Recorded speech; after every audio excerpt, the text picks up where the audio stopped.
स्वागत है आपका माही क्लासेस पर। तो आज की क्लास में लाइफ प्रोसेस जो बहुत बहुत बहुत इंपॉर्टेंट चैप्टर है बायोलॉजी का, क्लास 10 में बहुत क्वेश्चंस बनते हैं। तो 30 मिनट्स में आज आपका चैप्टर पूरा एक एक टॉपिक एक एक क्वेश्चन सब बताने वाला हूं। बस आपको करना क्या है, माही क्लासेस से जुड़ना है और अपने दोस्तों के साथ शेयर करना है इस चैनल को। चलते हैं पहले टॉपिक में। पहला टॉपिक है मॉलिक्यूलर मूवमेंट। अब ये मॉलिक्यूलर मूवमेंट क्या होता है, तो कभी भी आपसे पूछा जाए कि लाइफ प्रोसेस में कोई चीज जिंदा है या कोई चीज मरी हुई है कैसे पता करोगे, तो मॉलिक्यूलर मूवमेंट से। अगर मान लो ये सेल है और सेल के अंदर कोई चीज एंटर कर रही है या सेल से कोई चीज बाहर निकल रही है तो मॉलिक्यूलर मूवमेंट हो रहा है उस सेल के अंदर। तो हम लोग, अगर मॉलिक्यूलर मूवमेंट हो रहा है तो वो चीज लिविंग है, मॉलिक्यूलर मूवमेंट नहीं हो रहा है तो दैट इज डेड। तो ये क्वेश्चन आपसे पूछा जा सकता है। तो ये छोटा सा टॉपिक है, ये तो याद रखना, ज़्यादा प्रॉब्लम नहीं होगी। तो it is the criteria to decide whether the thing is living और डेड। तो मॉलिक्यूलर मूवमेंट ही बताता है कोई चीज़ मरी है या फिर जिंदा है।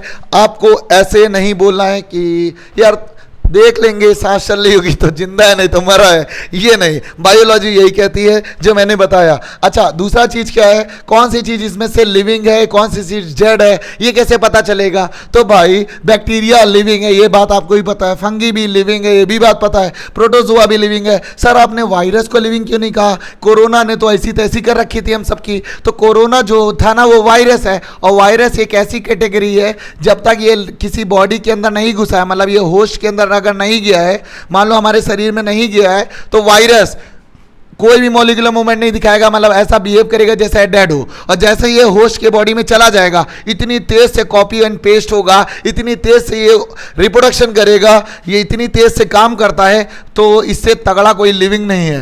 तो जब तक बॉडी के बाहर है डेड है, जब तक बॉडी के अंदर आ गया तो ये लिविंग हो जाएगा। तो वायरस का थोड़ा खेला है, थोड़ा सा अलग है, इसलिए यहाँ पर ये क्वेश्चन मैंने लगाया था ताकि आपको कोई कंफ्यूजन ना हो, है ना। अब तीसरा टॉपिक देखो, पूछा है which of the following is not a life process. इसमें लाइफ प्रोसेस क्या नहीं है, मतलब एक ऐसा तरीका, एक ऐसा सिस्टम जिसके बिना हम लोग सरवाइव कर सकते हैं, कौन सा वो है। तो भाई रेस्पिरेशन, बिना सांस लिए और बिना एनर्जी का ब्रेकडाउन किए नहीं जी सकते, तो रेस्पिरेशन लाइफ प्रोसेस में आता है। न्यूट्रिशन लाइफ प्रोसेस में आता है, तो एक्सक्रीशन लाइफ प्रोसेस में आता है। आप सुबह नहीं जाओगे तो आपके अंदर इतना कैंसर, इतनी बीमारियां बन जाएगी ना कि दिक्कत हो जाएगी। आप 3-4 दिन टॉयलेट ना करो फिर देख लो आप सरवाइव नहीं कर सकते। न्यूट्रिशन, खाना ना खाओ जी नहीं पाओगे, सांस ना लो या खाने का ब्रेकडाउन ना हो एनर्जी के लिए तब भी ना झेल पाओगे। लेकिन अगर आप रिप्रोडक्शन ना करो तो आप सरवाइव कर सकते हो, है ना। कहोगे सर यही चीज़ पसंद थी और यही चीज़ आपने मना कर दी कि लाइफ प्रोसेस में कौन सा नहीं आएगा। देखो लाइफ प्रोसेस में नहीं आएगा लेकिन है इंपॉर्टेंट ये, है ना। चलो अब आगे बढ़ेंगे। अब क्या है लाइफ प्रोसेस, क्या होता है, तो लाइफ प्रोसेस बायोकेमिकल रिएक्शंस और प्रोसेस होती है जिसकी वजह से कोई भी लाइफ सस्टेन करती है ऑन अर्थ। तो भाई न्यूट्रिशन जरूरी है जिसकी वजह से हम लोग जी पाएंगे, रेस्पिरेशन भी जरूरी है जिसकी एनर्जी का ब्रेकडाउन होगा, ट्रांसपोर्टेशन भाई खून का मूवमेंट होगा एनर्जी का और मिनरल्स का, ये सब ब्लड के रास्ते से पहुंचते हैं, तो ट्रांसपोर्टेशन भी बहुत इंपॉर्टेंट है। एक्सक्रीशन जो फालतू का वेस्टेज है वो भी बॉडी से निकलना बहुत जरूरी है, अगर नहीं निकलेगा तो फिर बहुत सारी बीमारियों का जड़ बन जाएगा वो। तो ये 4 इंपॉर्टेंट होते हैं लाइफ प्रोसेस में, न्यूट्रिशन, रेस्पिरेशन, ट्रांसपोर्टेशन, एक्सक्रीशन। कहोगे सर बिल्कुल समझ आ गया आप क्या बोलना चाह रहे हो, मतलब कि इस चैप्टर में अपने को यही 4 चीजें पढ़नी है, न्यूट्रिशन, रेस्पिरेशन, ट्रांसपोर्टेशन और एक्सक्रीशन, है ना। सही बात बोला, यही चीज पढ़ना है और इसके अलावा अपने को कुछ नहीं पढ़ना है। रिप्रोडक्शन वाला अलग चैप्टर है। अब न्यूट्रिशन के टाइप्स का अगर डिवाइड करो तो एक होता है ऑटोट्रॉपिक मोड ऑफ न्यूट्रिशन और दूसरा होता है हीटोट्रॉपिक मोड ऑफ न्यूट्रिशन। तो यहाँ पर मैं आपको सबसे पहले ऑटोट्रॉपिक बताऊंगा। ऑटोट्रॉपिक मोड ऑफ न्यूट्रिशन में आपको पता है पेड़ अपना खाना खुद बनाता है, मतलब सिर्फ और सिर्फ पेड़ आएगा यहाँ पर और वो फोटोसिंथेसिस के थ्रू अपना भैया न्यूट्रिशन तैयार कर लेगा, फोटोसिंथेसिस के थ्रू खाना तैयार कर लेगा और अपना पेट भर लेगा। और इसी का हम लोग खा पी के, इसी का एनर्जी, इसी का जितना भी ग्लूकोज, स्टार्च वगैरह है सब हम लोग यूज़ करके हीटोट्रॉप्स हम लोग बन जाते हैं। हीटोट्रॉप्स क्या होते हैं सर, ऐसे ऑर्गेनिज्म जो अपना खाना ना बना के दूसरे के खाने पर ताड़ते हैं, मतलब ऑटोट्रॉपिक, ऑटोट्रॉपिक के द्वारा बनाया गया खाने को खाते हैं, दैट आर नोन एज हीटरोट्रॉपिक। ये बच्चों वाली चीजें हैं, ये आपके एग्जाम में नहीं आने वाली है ना।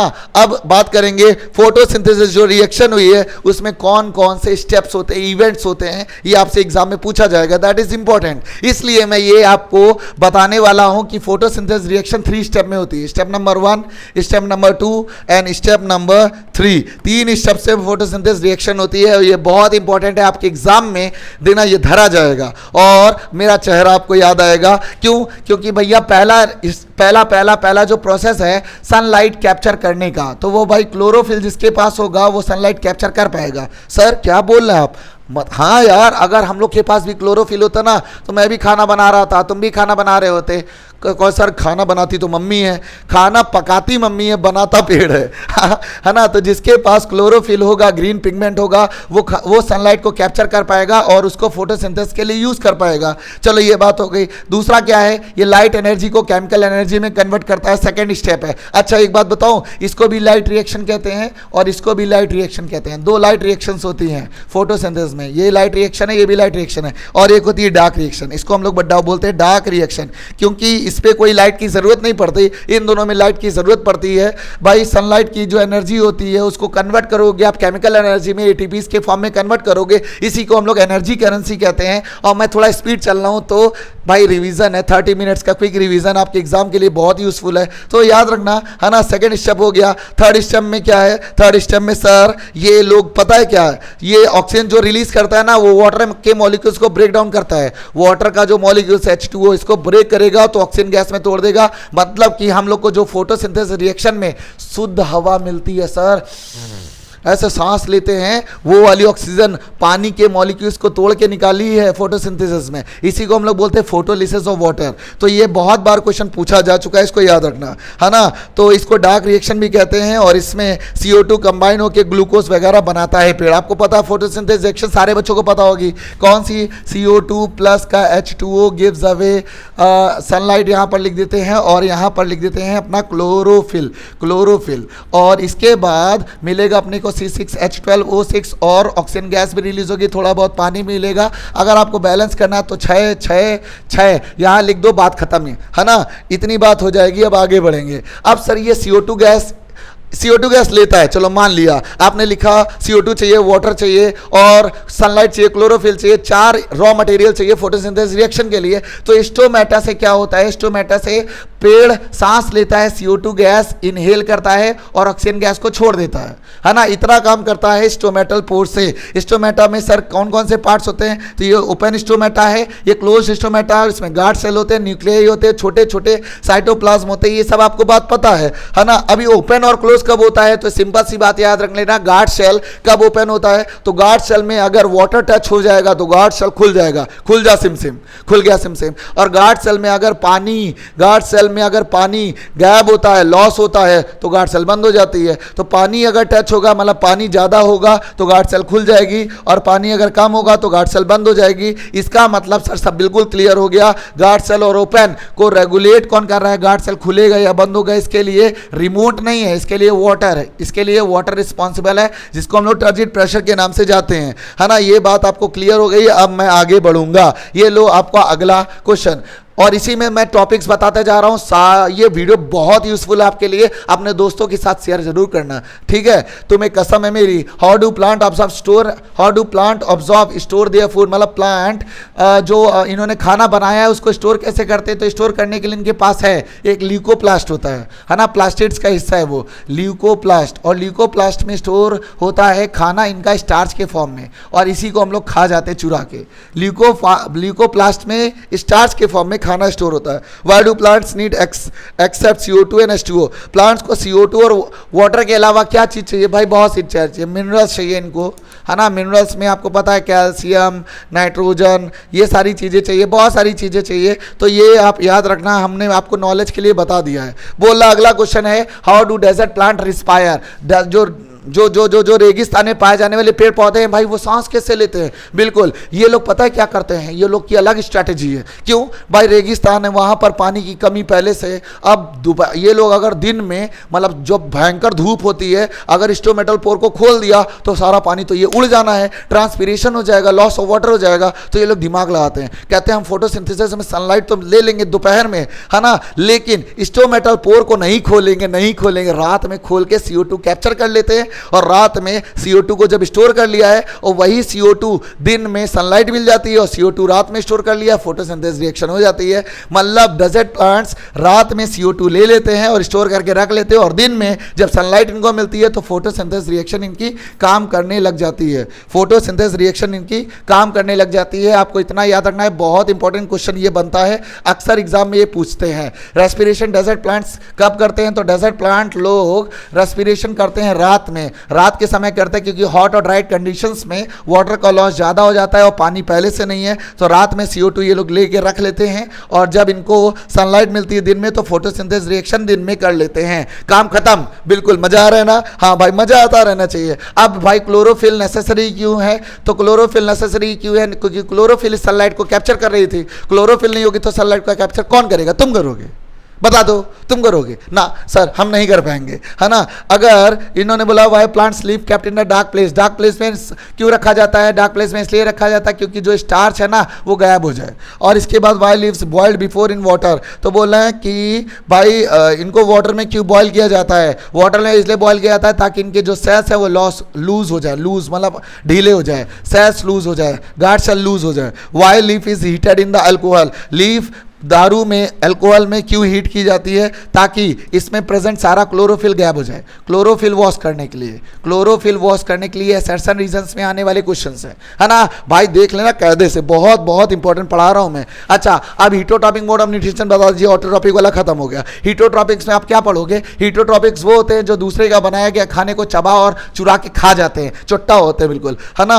और ये सैप्रोफिटिक होते हैं एक, और एक होता है पैरासिटिक, एक होता है होलोजाइक। अभी वो अगली स्लाइड में होगा। सैप्रोफिटिक क्या होते हैं? जो डेड और डिकेइंग मैटर्स को खाते हैं उसको सैप्रोफिटिक कहते हैं। इसमें फंगी और मशरूम, फंगी ही है ये सारी चीजें, और कुछ बैक्टीरिया वगैरह भी आती है। अच्छा, पैरासिटिक की बात करोगे तो ये किसी की बॉडी में रह के अपना खाना चुराते हैं और बेचारे को नुकसान भी नहीं पहुंचाते हैं। बहुत बड़े आदमी हैं ये लोग, खाना भी खा ले रहे हो, दूसरे को पता भी नहीं लगने दे रहे। इसमें कस्क्यूटा आता है और प्लास्मोडियम आता है। आप इनका एग्जाम्पल याद रखना, काम हो जाएगा। और लाइस, जुआ वगैरह आप जानते हो, है ना। तो ये दूसरे की बॉडी में रहते हैं, उससे खाना निकाल लेते हैं और उसको नुकसान, उसको मारते नहीं है, उसको मारते भी नहीं है ना। चलो आगे बढ़ेंगे। होलोजाइक न्यूट्रिशन क्या होता है? सर होलोजाइक में पता है कॉम्प्लेक्स फूड मटेरियल को हम लोग एंगल्फ करते हैं, मतलब कुछ चीज समूचा निकल जाते हैं। जैसे आप रोटी वगैरह खाते हो, ये कॉम्प्लेक्स फूड मटेरियल है, तो हम लोग होलोजाइक मोड ऑफ न्यूट्रिशन फॉलो करते हैं। हमारे साथ साथ एक और एग्जांपल है जिसको आपको याद रखना है, वो है अमीबा। अमीबा कौन सा मोड ऑफ न्यूट्रिशन फॉलो करता है? तो आपको बोलना है हीटरोट्रॉपिक में होलोजाइक मोड ऑफ न्यूट्रिशन। क्लियर है बात? बिल्कुल सर, बिल्कुल मजा आ रहा है। आप ऐसे पढ़ाते रहो जल्दी जल्दी और हमारा रिवीजन होता रहे। अच्छा, न्यूट्रिशन इन एनिमल्स की बात करोगे तो दो चीजें पढ़नी है आपको, एक एलिमेंट्री कैनल और एक पढ़ना है आपको digestive glands. Alimentary canal sir आपको माउथ से स्टार्ट करनी है और खत्म कर देनी है एनएस पे। तो एलिमेंट्री कैनल में जो जो आएगा सब पढ़ना पड़ेगा। डाइजेस्टिव ग्लैंड में आपका आएगा पेनक्रियाज, फिर आएगा आपका लीवर, और फिर आएगा आपका स्टमक, है ना, ये सारी चीजें। और फिर आएगा इंटेस्टाइनल जूस, है ना, और इंटेस्टाइनल जूस, इतनी सारी चीजें आपको पढ़नी। और एक सेलेवरी ग्लैंड भी ऊपर बैठा है, सेलेवरी ग्लैंड, है ना। इतनी बातें आपको पढ़नी है, इस पे इतनी बातें पढ़नी है, तो ये नोट कर लेना। सब पढ़ाऊंगा, एक एक चीज पढ़ाऊंगा आपको, एक एक चीज। अब अच्छा, एलिमेंट्री कैनल आप सर आपने बताया था ना, माउथ से स्टार्ट होगा, एनएस पे खत्म होगा। माउथ क्या करता है सर? माउथ में तीन चीजें प्रेजेंट होती है। एक होती है ये आपकी जो जल्दी जल्दी चल रही ना जीभ, और एक आपके दांत जो बहुत अच्छे हैं और दिख रहे हैं, और एक होती है सेलिवरी ग्लैंड जिससे लार और थूक निकलता है। तो तीन चीजें हैं। ये खाना ले लेता है जिसमें दांत चबाने के काम आते हैं। आपको दांत पता है 4 टाइप के होते हैं, मैं जल्दी जल्दी बता दे रहा हूँ, है ना। ये भी डिटेल में नहीं बता सकता क्योंकि 30 मिनट्स में क्लास खत्म करने वाला हूँ। इंसीजर्स, कैनाइज, प्रीमोलर्स और मोलर्स। इंसीजर्स कितने होते हैं सर? होते हैं 8, 4, 12, 8। 8 4 12 8, इंसीजर्स 8, फिर 4 कैनाइंस, फिर 12, फिर 8 प्रीमोलर्स और मोलर्स, है ना, इतनी बात याद रखना। और सलाइवा से सर सैलिवरी एमिलेज निकलता है जिसको पाइटेलिन भी कहते हैं, पाइटेलिन, और ये खाना पचाने के काम आता है, स्टार्च को कन्वर्ट कर देता है सिंपल शुगर मॉलिक्यूल्स में, सिंपल शुगर एंड मॉलिक्यूल्स में, है ना, इतनी बात क्लियर। फेरिंग सर क्या होता है, ये कॉमन पाइप होती है जिससे ट्रैकिया और फूड पाइप दोनों जुड़ी होती हैं, विंड पाइप और फूड पाइप दोनों जुड़ी होती हैं, और यहाँ पर बीच में एक मस्कुलर सीट होती है जिसको एपिग्लॉटिस कहते हैं। एपिग्लॉटिस खाने को ट्रैकिया में जाने से रोकता है, बहुत बढ़िया चीज़ है ये, है ना। और इतनी बात होगी, ईसोफेगस जिसको हम लोग फूड पाइप कहते हैं, और इसके अंदर एक मूवमेंट होता है जिसको पेरिस्टाल्टिक मूवमेंट कहते हैं, जिसकी वजह से खाना नीचे उतरता जाता है, ये दबाता है खाना नीचे उतरता जाता है, तो पेरिस्टाल्टिक मूवमेंट होता है किसमें, ईसोफेगस में। स्टमक में सर 3 जूस रिलीज होते हैं, HCl, पेप्सिन और म्यूकस। HCl बैक्टीरिया को किल करता है और एसिडिक मीडियम जनरेट करता है। पेप्सिन के काम करने के लिए पेप्सिन प्रोटीन को तोड़ देता है पेप्टाइड्स में, और म्यूकस क्या करता है सर, म्यूकस स्टमक की लाइनिंग को प्रोटेक्ट करता है HCl से। HCl ज़्यादा रिलीज हो जाएगा तो पेट के लाइनिंग्स पे फोड़ा आ जाएगा, अल्सर हो जाएगा, कैंसर हो जाएगा, तो भाई म्यूकस पहले छैल जाता है, कहता तू काम कर, तू काम कर, पेप्सिन के लिए काम कर, लेकिन स्टमक की लाइनिंग्स को मैं बचाऊंगा, है ना, इतनी बात क्लियर है। स्मॉल इंटेस्टाइन जो 6 मीटर की होती है, लगभग 7.5 मीटर होती है रियल में, और इसके 3 पार्ट है, डिओडेनम, जजनम, इलियम। डिओडेनम पहला पार्ट, जजनम दूसरा पार्ट और इलियम तीसरा पार्ट। डिओडेनम में ही लीवर से निकलने वाला बाइल जूस रिलीज होता है, और पेनक्रियास से पेनक्रियाटिक जूस, जो डिओडेनम को बचा लेता है एसिडिक खाने से, क्योंकि भाई खाना पेट में तो एसिडिक हो चुका है, और जैसे ही डिओडेनम बनाएगा, डिओडेनम कैसी तैसी हो जाएगी, क्योंकि पेट में तो म्यूकस बचा रहा था, लेकिन इंटेस्टाइन में बचाने के लिए कौन आ जाएगा, बाइल जूस और पेनक्रियाटिक जूस। क्लियर है बात। लार्ज इंटेस्टाइन में खाने से जो वेस्टेज है ना वो निकाल लिया जाता है ना, वेस्टेज लार्ज इंटेस्टाइन में सिर्फ और सिर्फ वेस्टेज आता है, और उससे वाटर अब्सॉर्ब कर लिया जाता है, और अनडाइजेस्टेड फूड को शिफ्ट कर दिया जाता है रेक्टम में, और फिर इसके बाद रेक्टम में स्टोर होता है, और फिर इसके बाद निकल जाता है सुबह भट्ट से, कहाँ पर, वॉशरूम में, जहाँ सोच वहीं शौचालय से, है ना, इतनी बात क्लियर। अब सैलिवरी ग्लैंड की बात करेंगे। सैलिवरी ग्लैंड सर हम लोग इसको पाइटेलिन भी कहते हैं, और ये कहाँ पर प्रेजेंट होता है, माउथ में, और इसी में सैलिवरी एमिलेज प्रेजेंट होता है। पाइटेलिन जो स्टार्च को मैल्टोज में कन्वर्ट कर देता है। अब गैस्ट्रिक जूसेस की बात करेंगे। गैस्ट्रिक जूस कहाँ प्रेजेंट होते हैं, ये स्टमक्स में प्रेजेंट होते हैं। HCl, पेप्सिन और म्यूकस, मैंने आपको ये सारी बात बता दी। लिवर में लिवर से बनता है बाइल जूस, स्टोर होता है गॉल ब्लैडर में, और भाई इसका जो ग्रीनिश येलो कलर होता है बहुत मज़ेदार होता है देखने में, और ये भाई एल्कलाइन मीडियम क्रिएट करता है कहाँ पर, डिओडेनम में जाके, और फैट को ये पचाता है, फैट को इमल्सीफाई करता है, पचाता है। और बाइल जूस बहुत बढ़िया चीज़ है, जिसका नहीं होता ना उसको कच्ची कच्ची डकारें आती हैं।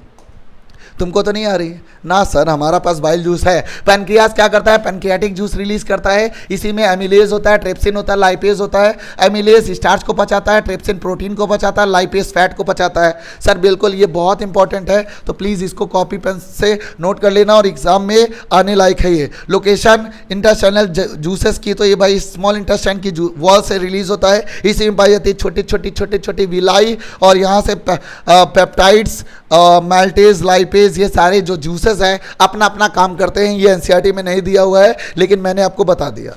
विलाई क्या होता है सर, फिंगर स्मॉल, ये टाइनी फिंगर लाइक प्रोजेक्शन होती है जो प्रेजेंट होती है स्मॉल इंटेस्टाइन की वॉल्स पे, और ये सरफेस एरिया इंक्रीज करती हैं और न्यूट्रिशन को भी अब्जॉर्ब करती हैं। बाबू भैया इसको याद रखना, बहुत अच्छी चीज़ है। सरफेस एरिया इंक्रीज करती है और न्यूट्रिशन को भी अब्जॉर्ब करती है। फंक्शन विलाई का ये लिखा है, सरफेस एरिया इंक्रीज करना, न्यूट्रिएंट को अब्जॉर्ब करना और ट्रांसपोर्ट करना न्यूट्रिएंट्स को, है ना। विलाई के बारे में भूलना नहीं बिलाई तुमको बिल्ली बना देगी मारते मारते, है ना। अब आएंगे स्पिंस्टर में, तो ईसोफेगस में बताया था पेरिस्टाल्टिक मूवमेंट होता है जिसकी वजह से खाना नीचे उतरता है। स्मॉल इंटेस्टाइन में खाना प्रेशर, देखो स्मॉल इंटेस्टाइन ऐसे दबाती रहती ताकि जो वेस्टेज है ना इंटेस्टाइन की, लार्ज इंटेस्टाइन की तरफ शिफ्ट हो जाए। नहीं पता चला उबाल मार दिया फालतू, तो सुबह आप मुंह से कर रहे हो है ना। एनल स्पिंस्टर प्रेशर जनरेट करता है और सुबह वेस्टेज इसी से निकलता है बाहर। अच्छा बात करेंगे अब स्टोमेटल पोर्स जरूरी क्यों है, ये आपके लिए होमवर्क है। और खोलता बंद कौन करता है, फोटोसिंथेसिस की रिएक्शन देनी है। और अमीबा अपना न्यूट्रिशन कैसे कंप्लीट करता है, ये सब आपके लिए इंपॉर्टेंट क्वेश्चन है जो मैं आपके लिए लेके आया हूँ। कर लेना। सैलिवरी ग्लैंड और पेनक्रियास का फंक्शन क्या होता है, और इसके बाद बात करेंगे। अब आगे हम लोग सीधा रेस्पिरेशन में, इनहेलेशन और एक्सेलरेशन। सर ब्रीदिंग और रेस्पिरेशन में डिफरेंस बताइए, ये बहुत बड़ी दिक्कत है। ब्रीदिंग क्या करता है पता है, ब्रीदिंग में दो टाइप होते हैं, एक होता है इनहेलेशन और एक होता है एक्सेलेशन। तो हाँ सर आप सांस लीजिए, पहले सांस लिया, ये इनहेल किया मैंने, तो ऑक्सीजन 21% थी चली गई अंदर, है ना, और नाइट्रोजन 78% थी वो भी चली गई अंदर से इनहेलेशन में। एक्सेलेशन में कौन सी गैस निकलेगी,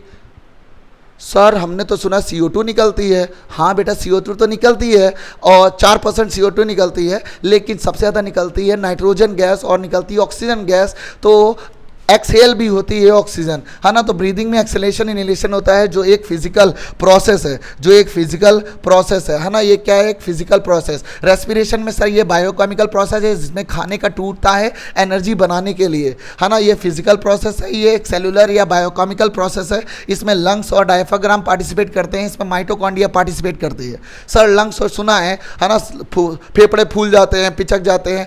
डायफ्राम को भी बता देता हूँ। मान लो ये लंग्स है ना, मान लिया ये लंग्स है और यहाँ पर एक लेयर प्रेजेंट है जिसको डायफ्राम कहते हैं। जब हम लोग सांस लेते हैं ना, जब हम लोग सांस छोड़ते हैं तो ये भाई ऐसे हो जाती है, जब सांस छोड़ते हैं तो ये फ्लैट हो जाती है ना। डोम शेप कब हो जाती है? जब हम लोग सांस छोड़ते हैं, और जब हम लोग सांस लेते हैं तो ये फ्लैट हो जाती है। इतनी बात याद रखना। इसमें एनर्जी का कोई रोल नहीं, लेकिन यहाँ पर एनर्जी रिलीज होती है हम लोग की बॉडी के अंदर 38 ATPs। यहाँ पर गैसेस एक्सचेंज होती है, यहाँ पर एनर्जी का लेन देन होता है, और सांस नाक से लेते हैं, ट्रैकिया में जाती है, लंग्स में जाती है, और फिर एल्वलाई वगैरह ये सब में जाती है। ये रेस्पिरेशन में सारे सेल्स में एनर्जी पहुंच जाती है, और ये एक्सटर्नल होता है और ये इंटरनल होता है। इतनी बात आपके लिए बहुत इंपॉर्टेंट है, ये नोट कर लो।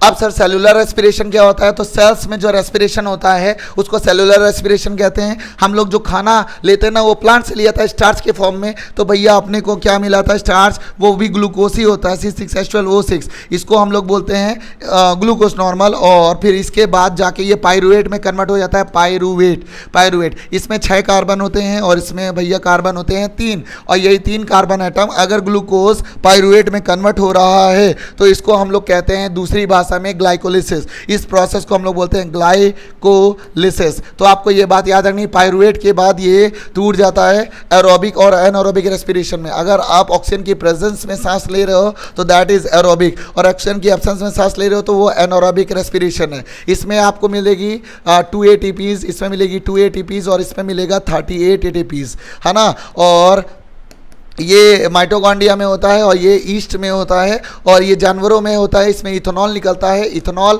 है ना, दारू इंडस्ट्रीज़ के लिए, अल्कोहल इंडस्ट्रीज़ के लिए ईस्ट बहुत बेस्ट है। वही दारू बनाने का काम करता है फर्मेंटेशन मेथड से। और इसमें कोई no oxygen required for this step is common for all respiration. जितने भी रेस्पिरेशन होंगे सब में ग्लाइकोलिसिस होगा। एरोबिक एनारोबिक तो बाद में होता है ना। तो ग्लाइकोलिसिस याद रखना। एरोबिक में डिफरेंस अगर आ जाए तब क्या करना है? एरोबिक रेस्पिरेशन में ऑक्सीजन की डिमांड होती है, यहाँ पे ऑक्सीजन होती ही नहीं है। ये माइटोकॉन्ड्रिया में होता है, ये साइटोप्लाज्म में होता है। और इसके बाद CO2 H2O और 38 ATPs निकलती हैं। यहाँ पर 2 ATPs निकलती हैं और जिसके साथ साथ अल्कोहल निकलती है, ईस्ट में होता है, ये बात याद रखना। और इसमें लार्ज अमाउंट में प्रेजेंट होता है ग्लूकोज, यहाँ पर स्मॉल अमाउंट में प्रेजेंट होता है। ये थोड़ा स्लोअर प्रोसेस है ना, और ये थोड़ा सा फास्टर प्रोसेस है। ईस्ट बहुत छोटा माइक्रो ऑर्गेनिज्म है, तेज तो करेगा रेस्पिरेशन, है ना। और ये इंसानों में होता है, ये ईस्ट में होता है, और कुछ बैक्टीरिया भी करती हैं एनारोबिक रेस्पिरेशन। मतलब अगर ऑक्सीजन ना हो तब भी काम हो जाएगा इनका, एनर्जी ब्रेकडाउन हो जाएगी। और ये ज़्यादा एफिशिएंट है ना। इसमें ज़्यादा ग्लूकोज निकलता है, इसमें कम ग्लूकोज निकलता है। इतनी बात याद रखनी है, 3 नंबर का क्वेश्चन बन जाएगा ये, है ना। अब आएंगे हम लोग एल्वोलाई का फंक्शन में। तो लार्ज सरफेस एरिया इंक्रीज कर देता है एल्वोलाई आप जानते हो लंग्स की सबसे छोटी यूनिट होती है और ये गुब्बारे जैसी होती है, बलून लाइक स्ट्रक्चर। जब सांस लेते हैं गुब्बारा फूल जाता है, जब सांस छोड़ते हैं तो पिचक जाता है। तो मेन फंक्शन क्या है? लार्ज सरफेस एरिया इंक्रीज कर देता है और मिलियंस ऑफ एल्वोलाई प्रेजेंट होती है लंग्स में, जो सरफेस एरिया बढ़ाने का काम करती है। थिन वॉल्स होती हैं ताकि कोई भी जो एल्वोलाई सैक है ना वो देखो थिक होती हैं और इसमें आसानी से डिफ्यूजन वगैरह हो सकता है और इससे ब्लड सप्लाई भी बहुत बढ़िया होती है। हेडिंग्स याद रख लेना, बहुत इंपॉर्टेंट है। और मॉइस्ट इनर सरफेस और एरिया हो जाती है। एल्वोलाई में इलास्टिसिटी बहुत ज़्यादा होती है ताकि फूल और पिचक सके बहुत आसानी से। तो पूछा जाए एल्वोलाई का फंक्शन तो आप चिपका देना इसी आंसर को। अब इसके बाद आएंगे हम लोग ब्रीदिंग का जो सिस्टम है पूरा ना, नसल पैसेज वो पढ़ेंगे। तो सबसे पहले नॉस्ट्रिल, नथुना, यहाँ से सांस लेते हैं, ओपनिंग होती है नाकों की और फिर इसमें छोटे छोटे हेयर्स प्रेजेंट होते हैं जिसकी वजह से हवा साफ हो जाती है। फिर पहुँचेंगे नसल कैविटी में और इस यहाँ पे छोटे छोटे हेयर प्रेजेंट होते हैं, नाक प्रेजेंट होती है, म्यूकस, जिससे हम लोग को डस्ट पार्टिकल वगैरह से बचाव मिलता है। और फेरिंग्स और लैरिंग्स, फेरिंग्स तो कॉमन पैसेज होती है, यहाँ से खाना और पाइप दोनों एक साथ निकलती हैं। एपिग्लोटिस छोटी सी लेयर होती है जिससे खाना ट्रैकिया में नहीं एंटर कर पाता, ये बंद हो जाती है उससे पहले। और लैरिंग्स, वॉइस बॉक्स, जो मेरा गला बैठा हुआ है वो इसी की वजह से है और ये आवाज़ प्रोड्यूस करता है। और भाई ट्रैकिया की ओपनिंग है, ये समझ लो। ट्रैकिया क्या होता है, विंड पाइप होता है और ये सी शेप्ड का होता है, इसमें रिंग्स ऑफ कार्टिलेज प्रेजेंट होता है जिसकी वजह से कोलैप्स नहीं हो पाता। एग्जाम में बहुत बार पूछा जा चुका है ये क्वेश्चन कि what are the functions of the rings of cartilage in the trachea to prevent collapse of trachea. Bronchi क्या होते हैं सर, ये जब ट्रैकिया आती है ना तो दो पार्ट से डिवाइड हो जाती है, इसी को हम लोग ब्रोंकाई कहते हैं। क्या कहते हैं, ब्रोंकाई। और आगे जाके लंग्स में ये छोटे छोटे पार्ट से डिवाइड हो जाते हैं, इसको ब्रोंक्यूलस कहते हैं। और फिर ब्रोंक्यूलस एल्वेलाई में कन्वर्ट हो जाते हैं और एल्वेलाई छोटे छोटे सैक्स होते हैं जिसमें इनहेल और एक्सेलेशन होता है। ये पूरा आपको चार्ट याद रखना है, बहुत इंपॉर्टेंट होगा आपके एग्जामिनेशन पॉइंट ऑफ व्यू से। ये देखो क्वेश्चन आ गया, why rings of cartilage are present in the trachea to prevent collapse, है ना, कोलैप्स होने से बचाती है ये। और फंक्शन ऑफ कार्टिलेज रिंग्स, है ना, जब हम लोग सांस लेते हैं तो भाई वो जो रिंग्स कोलैप्स है ना, पिचकती फूलती है, आपने देखा होगा वॉशिंग मशीन में पाइप लगा रहता है, वैसे ही होता है जस्ट। तो आपको इसको पढ़ लेना है डिटेल में। अब मैं आगे बढ़ता हूँ। जब आप इनहेल करते हो तो 21% गैस लेते हो, जब छोड़ते हो तो 16% लेते हो, तो 0.04% CO2 छोड़ते हो तो 4% लेते हो, तो 78% छोड़ते हो तो 78%, मतलब नाइट्रोजन का अपनी बॉडी में कोई रोला नहीं है। और ये लो होता है वाटर का कंटेंट, वाटर वेपर लो होता है। जब छोड़ते हैं तो जाए भाई ज़्यादा भाप छोड़ते हैं, मतलब ज़्यादा, देखो ऐसे करोगे तो ज़्यादा दिन वाटर वेपर प्रेजेंट होगा, है ना। इतनी बात याद रखना, बहुत काम की चीज़ें हैं ये। अब आएंगे इंपॉर्टेंट क्वेश्चंस में, तो आप इसको पढ़ लेना। मल्टी सेलुलर ऑर्गेनिज्म में हम लोग को ऑक्सीजन की डिमांड ज़्यादा क्यों होती है, डिफ्यूज़न करने वाले जो छोटे छोटे माइक्रो ऑर्गेनिज्म हैं उनको भाई कम क्यों होता है, तो ये सारे कारण हैं। हम लोग की जो बॉडी होती है लार्ज साइज होती है, तो लार्ज साइज है तो अपने को ज़्यादा ऑक्सीजन की डिमांड होगी, क्योंकि डिफ्यूज़न छोटे ऑर्गेनिज्म में ही हो सकता है। और अपने को एनर्जी रिक्वायरमेंट भी बहुत ज़्यादा होती है, इतने बड़ा इंसान हूँ तो भाई एनर्जी रिक्वायरमेंट तो ज़्यादा होगी। और डिफ्यूज़न ग्रेटर डिस्टेंस कवर करता है। और भाई ये सारा पढ़ लेना, 2 पॉइंट्स बहुत इंपॉर्टेंट है ऊपर वाले। अब आगे आएंगे, क्या लिखा है, what advantage over aquatic animals के ऊपर टेरेस्ट्रियल एनिमल्स क्यों बेनिफिटेड है। मतलब टेरेस्ट्रियल एनिमल आसानी से सांस ले लेते हैं, टेरेस्ट्रियल एनिमल्स को सांस लेने के लिए बहुत बार सांस लेनी पड़ती है। क्यों, रीज़न क्या है पता है, एक्वेटिक एनिमल्स जब पानी में रहते हैं ना तो उनको डिजॉल्व ऑक्सीजन मिलती है। डिजॉल्व ऑक्सीजन से ऑक्सीजन निकालना बहुत बड़ा टास्क है जो गिल्स काम करती है, सुमन गिल नहीं, ओनली गिल, है ना, जिसको गलफड़ कहते हैं। लेकिन हम लोग को प्योर ऑक्सीजन मिल रही है एटमॉस्फेयर से, इसलिए हम लोग बहुत आसानी से सांस ले लेते हैं, क्योंकि हम लोग की जो ऑक्सीजन है वो प्योर है। अब एल्वेलाई का फंक्शन याद रखना है, ये मैंने बता रखा है। रेस्पिरेशन ये भी बता दिया है। रेसिडुअल वॉल्यूम क्या होता है, जो हम लोग सांस छोड़ते हैं उसके बावजूद अपने लंग्स के पास हवा बच जाती है, that is known as residual volume. इसको याद रखना, 1.5 लीटर तक की हवा अपने अंदर जाती है। ट्रांसपोर्टेशन की बात करेंगे तो ट्रांसपोर्टेशन बाई मिनरल्स का होता है और न्यूट्रिएंट्स का होता है, बहुत सारी चीज़ें हैं जो हमारी बॉडी में इधर उधर सर्कुलेट करती हैं। ट्रांसपोर्टेशन 2 चीज़ों का पढ़ना है, प्लांट्स का और एनिमल्स का। तो पहले प्लांट्स का ही पढ़ लेते हैं। फूड ट्रांसपोर्ट होगा, ऑक्सीजन ट्रांसपोर्ट होगी, हार्मोन्स ट्रांसपोर्ट होगा। प्लांट्स में हार्मोन्स होते नहीं है ना। वेस्ट ट्रांसपोर्ट होगा, तो ट्रांसपोर्ट मतलब एक जगह से दूसरी जगह तक भाई फ्लो करके तो जाएगा, that is known as transportation. Transportation plant से पढ़ेंगे तो जाइलम वाटर ट्रांसपोर्ट करती है, फ्लोएम फूड ट्रांसपोर्ट करती है, ये सिंगल डायरेक्शन में चलता है, ये डबल डायरेक्शन में चलता है, ये यूनी होता है, ये बाय डायरेक्शनल होता है। और ट्रांसपोर्टेशन में लॉस ऑफ वाटर भी होता है, प्लांट्स भी आपने पढ़ा है ट्रांसपीरेशन में, है ना। और ये बहुत ये क्लास 9 में आप पढ़ चुके हो, क्लास 9 में पढ़ चुके हो। ह्यूमन बॉडी में ट्रांसपोर्टेशन देखेंगे तो तीन ब्लड वेसल्स है, आर्टरीज, ये ऑक्सीजनेटेड ब्लड कैरी करती है और ये डीऑक्सीजनेटेड ब्लड कैरी करती है। और कैपिलरीज, आर्टरीज और वेन्स दोनों को जोड़ती है, इन दोनों को जोड़ने काम करती है कैपिलरीज। आर्टरीज मोटी होती है क्योंकि भाई इनको 120 mmHg का प्रेशर झेलना होता है। ये पतली होती है क्योंकि इनको 80 mmHg का प्रेशर झेलना होता है। और ये हार्ट से कनेक्ट होती है, ये पूरी बॉडी से खून लेके हार्ट में पटकती हैं और ये हार्ट से खून लेके पूरी बॉडी में पहुंचा देती हैं आर्टरीज, है ना। आर्टरीज रेड कलर से रिप्रेजेंट की जाती हैं और वेन्स ब्लू कलर से रिप्रेजेंट की जाती हैं। अब बाय ट्रांसपोर्टेशन में क्या होगा, तो कोई गैसेस ट्रांसपोर्ट होंगी, ऑक्सीजन वगैरह और CO2 ट्रांसपोर्ट होगा, न्यूट्रिएंट ट्रांसपोर्ट होगा, glucose, amino acid, fatty acid, vitamin और मिनरल्स, वेस्ट प्रोडक्ट भी ट्रांसपोर्ट होगा, यूरिया, यूरिक एसिड, सॉल्ट वगैरह, हार्मोन भी ट्रांसपोर्ट होंगे जो अपने एंडोक्राइन से निकलते हैं। आपको पता है पिट्यूटरी, हाइपोथैलेमस से निकलने वाला, इंसुलिन और एड्रिनल से निकलने वाला जितने भी हार्मोन्स है, प्लाज्मा प्रोटीन और सॉल्ट को ट्रांसपोर्ट करती है। प्लाज्मा ब्लड का हिस्सा है, अभी बताऊंगा आगे। और हीट भी ट्रांसपोर्ट होता है, मतलब बॉडी का टेम्परेचर मेंटेन करने के लिए ब्लड भी बहुत बड़ा रोल प्ले करता है। अब आर्टरीज और वेन्स में डिफरेंस देख लेते हैं। आर्टरीज ब्लड कैरी करती है, हार्ट से साफ खून लेके पूरी बॉडी में पटक देती है। वेन्स क्या करती है, बॉडी का गंदा खून लेके हार्ट्स में लेके आती हैं। Types of blood, oxygenated blood होता है, मतलब ऐसा ब्लड जिसमें ऑक्सीजन मिक्स होती है, that is known as oxygenated blood. और ऐसा खून जिसमें ऑक्सीजन नहीं मिक्स होती है उसे डीऑक्सीजनेटेड ब्लड कहते हैं, है ना। तो सारी आर्टरीज साफ खून कैरी करती हैं, लेकिन पल्मोनरी आर्टरी गंदा खून कैरी करती है। सारी वेन्स गंदा खून कैरी करती है, लेकिन पल्मोनरी वेन्स साफ खून कैरी करती है। बस यही गद्दारी कर गई, गद्दारी कर बे। तो आर्टरीज मोटी होती है क्योंकि इनको प्रेशर झेलना होता है, 120 mmHg का हाई प्रेशर। और ये पतली होती है, इनको 80 mmHg का प्रेशर लेके जाना होता है। और ये हाई प्रेशर, ये लो प्रेशर बता दिया। और इसके बाद ये पतली ये शरीर के अंदर पाई जाती है इंटरनल पार्ट्स में, और ये पाई जाती हैं एक्सटर्नल पार्ट्स में, है ना। इतनी बातें याद रखना, बहुत काम की चीज़ें हैं। अब आगे बढ़ा जाए। अब आगे बढ़ोगे तो ब्लड के दो हिस्से हैं, एक है प्लाज्मा और एक है ब्लड कॉर्पोशल्स। तो प्लाज्मा में येलोइश पार्ट होता है और ये 90% वाटर कैरी करती हैं। प्लाज्मा में हार्मोन्स होता है, न्यूट्रिएंट्स होता है, CO2 होती है, यूरिया, सॉल्ट वगैरह, ऑस्मोटिक प्रेशर इसी में पाया जाता है। और अगर ब्लड सेल्स की बात करोगे, जिसको कॉर्पोशल्स भी कहते हैं, ये 45% में है। और यहाँ पर रेड ब्लड सेल्स प्रेजेंट होते हैं, जिसको हम लोग अर्थ्रोसाइट कहते हैं। ये डिस्क शेप होते हैं और इसमें कोई न्यूक्लियस प्रेजेंट नहीं होता। और हीमोग्लोबिन इसमें, है ना, हीमोग्लोबिन से प्रेजेंट होता है, जिसमें रेड पिगमेंट प्रेजेंट होता है। और यहाँ पे आयरन की मात्रा भी पाई जाती है। 120 जिंदगी है, ऑक्सीजन को कैरी करता है, क्योंकि इनके पास हीमोग्लोबिन है और हीमोग्लोबिन ऑक्सीजन कैरी करता है ना। बात करेंगे व्हाइट ब्लड सेल्स की। व्हाइट ब्लड सेल्स को ल्यूकोसाइट्स भी कहते हैं। और इसमें न्यूक्लियस होता है और इसमें लिम्फोसाइट्स भी प्रेजेंट होते हैं, मोनोसाइट्स भी प्रेजेंट होते हैं।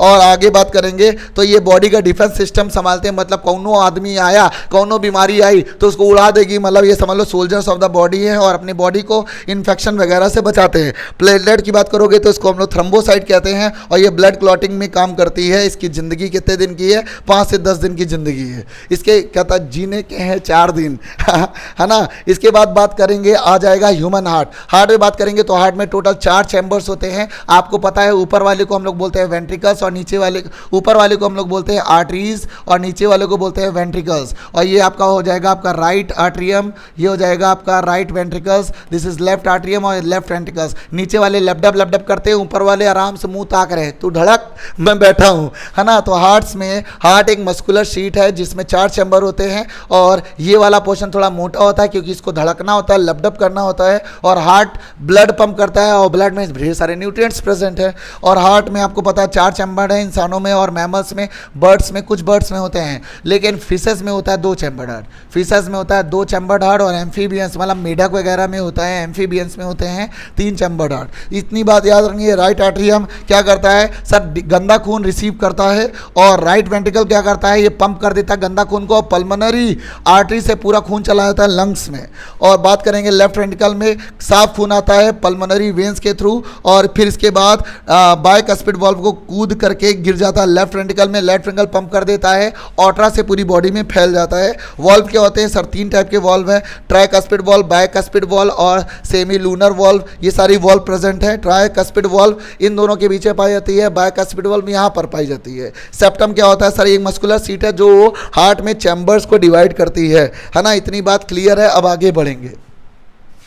Functions of heart step by step, है ना। ये फंक्शन ऑफ हार्ट मैंने अलग वीडियो में समझा रखा है, तो अगर आपको प्रॉब्लम है तो आप मेरा वो वीडियो देख सकते हो। अब डबल सर्कुलेशन ऑफ ब्लड क्या होता है? तो एक बार ब्लड को पंप करने के लिए, साफ खून को पंप करने के लिए हार्ट में 2 बार खून आता है, तो that is known as double circulation of blood, है ना। तो 2 बार खून आता है हार्ट में, तो इसीलिए इसको डबल सर्कुलेशन ऑफ ब्लड कहते हैं। और 1 मिनट में 72 बार दिल लपडप करता है अपना। अब भाई सेपरेट ऑक्सीजनेटेड, और ये इंपॉर्टेंट क्वेश्चन है, आप इसको नोट कर लेना और पढ़ लेना, बहुत इंपॉर्टेंट क्वेश्चन है, मैं एक्सप्लेन कर चुका हूँ इसको।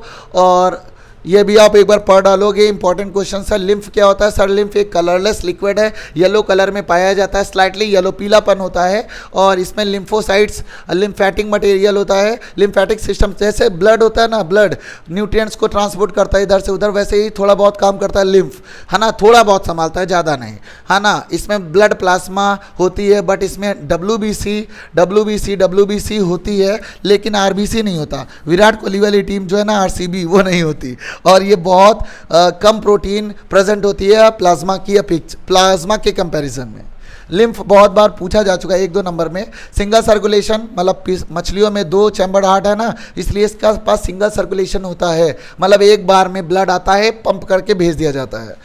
अच्छा, हार्ट का जो ये है ना, ये चैम्बर फ्लो चार्ट, वो मैं अगली वीडियो में आपको समझाऊंगा, और मैं एक बार समझा भी चुका हूँ, तो आप मेरे चैनल पे जाके वीडियो देख सकते हो। एक्सक्रीशन में बात करेंगे तो वेस्टेज का बॉडी से निकलना एक्सक्रीशन कहलाता है। किडनी सबसे बड़ा रोल प्ले करती है, और किडनी की सबसे छोटी यूनिट है नेफ्रॉन, और नेफ्रॉन में ही पाए जाते हैं ग्लोमेरुलस और बोमेंस कैप्सूल। लेकिन वो थोड़ी देर बाद अभी आएगा, तो किडनी देख लेते हैं। किडनी बीन शेप्ड होती है, रेडिश ब्राउन कलर की प्रेजेंट होती है। 2 ठिया किडनी होती है, एक थोड़ा सा छोटी दिखती है, एक बड़ी दिखती है, लेकिन होती नहीं छोटी बड़ी, वो थोड़ा सा नीचे साइड होती है। साइज दोनों का बराबर होता है। एक किडनी से जितना ब्लड पंप होता है उतना दूसरा एक किडनी से भी होता है। एक किडनी पे भी आप सर्वाइव कर सकते हो, ये नहीं कि आप निकलवा दो, ऐसी बात नहीं है, ठीक। हाँ, किडनी क्या करती है? ब्लड को फिल्टर करती है और यूरिया निकालती है। यूरिया बनाता कौन है? तो यूरिया लीवर बनाता है, निकालती यही है ना। तो इतनी बात याद रखना। यूरेटर्स क्या होते हैं सर? छोटा सा पाइप होता है। मान लो ये किडनी है, किडनी से एक पाइप जा रहा है, और फिर ये पाइप जुड़ा होता है किसमें? यूरिनरी ब्लैडर से।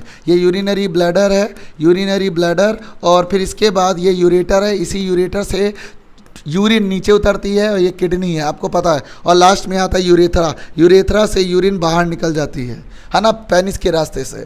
तो यूरिनरी ब्लैडर बता दिया, इसी में टॉयलेट स्टोर होती है, यूरिन स्टोर होती है, यूरेथ्रा से बाहर निकल जाती है। इतनी बात क्लियर है। अब आगे बढ़ेंगे। बोमेंस कैप्सूल सर क्या करता है? बोमेंस कैप्सूल, है ना, ये नेफ्रॉन के अंदर नेफ्रॉन के पार्ट्स है। ये ग्लोमेरुलस क्या करता है? ग्लोमेरुलस सेपरेट करता है यूरिया को, वाटर को, सॉल्ट को, ग्लूकोज को, है ना। और बोमेंस कैप्सूल क्या करता है? कप लाइक स्ट्रक्चर होता है, और ये फिल्ट्रेशन के काम आता है ना। तो रेनल ट्यूब्स भी याद रखनी है, और कंडक्टिंग डक्ट, ये 4 पार्ट्स है। 1, 2, 3 और 4 पार्ट्स हैं नेफ्रॉन के अंदर, है ना। याद रखना, बहुत इंपॉर्टेंट पार्ट्स है। और अल्ट्रा फिल्ट्रेशन कौन करता है सर? अल्ट्रा फिल्ट्रेशन के लिए बोमेंस कैप्सूल है। रीअब्जॉर्प्शन के लिए देखो, ये पता क्या करता है? जितनी भी चीज़ें आएंगी खून में, सबको हटा देगा, सबको हटाएगा। पगला दिमाग का है, ये नहीं सोचता कोई अच्छी चीज़ है कोई खराब चीज़ है, सबको हटा देगा, क्योंकि हट। फिर वापस से रीअब्जॉर्प्शन कौन करेगा सर? रीअब्जॉर्प्शन के लिए बैठा है बोमेंस कैप्सूल होंगे ना, ग्लोमेरुलस फिर से कहेगा यार तुम अच्छे हो, तुम हटो, तुम आ जाओ, तुम हटो, तुम आ जाओ, तुम हटो, वापस से छानता है ये। और टेबुलर सिक्रीशन, ये एक्स्ट्रा जो फालतू के वेस्ट होता है ना, पोटेशियम, हाइड्रोजन आयंस, इनको सिक्रीट कर देता है। और फिर इसके बाद यूरिन बॉडी से बाहर निकल जाती है। टॉयलेट लगी हो तो कर आना, ठीक है ना, पढ़ते पढ़ते लग जाती है। किडनी क्या करती है सर? किडनी ब्लड को फिल्टर करती है, यूरेटर्स कैरी करते हैं, ब्लैडर तक ही पहुंचाते हैं, ब्लैडर में स्टोर होता है, यूरेथ्रा से बाहर निकल जाता है, लंग्स साफ करते हैं, ब्लड को ऑक्सीजन मिलाते हैं, और स्किन से पसीना वगैरह निकल जाता है, सॉल्ट वगैरह, और लीवर से जो फालतू के जहरीली चीज़ें हैं, अमोनिया वगैरह, वो सब चीज़ें निकल जाती हैं, है ना। अब ये वाला टॉपिक काट दो, ये वाला टॉपिक आपके सिलेबस में नहीं है। और प्लांट्स का एक्सक्रीशन में प्लांट्स फालतू की चीज़ें जो निकलती, गम्स वगैरह, दूध वगैरह, ये सब निकालते हैं प्लांट्स लोग। प्लांट्स के स्टोमेटल पोर से भी ऑक्सीजन रिलीज होती है, CO2 लेते हैं, ट्रांसपिरेशन में पानी का लॉस होता है, डेड सेल मर जाते हैं, है ना, दूध वगैरह निकलता है, गम्स वगैरह निकलता है, आपने ये सब देखा है प्लांट्स का।